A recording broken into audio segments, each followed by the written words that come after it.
seeing prompts in Decipher TextMessage like this one over here that say there's an update to Decipher TextMessage available, it's important that you update to the latest version of the program.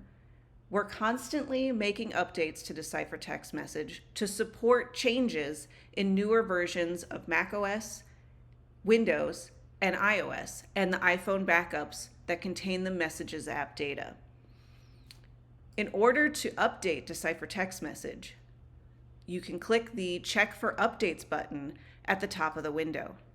When there's an update available, you'll see a window like this saying a new version of the program is available and showing what version you have currently now.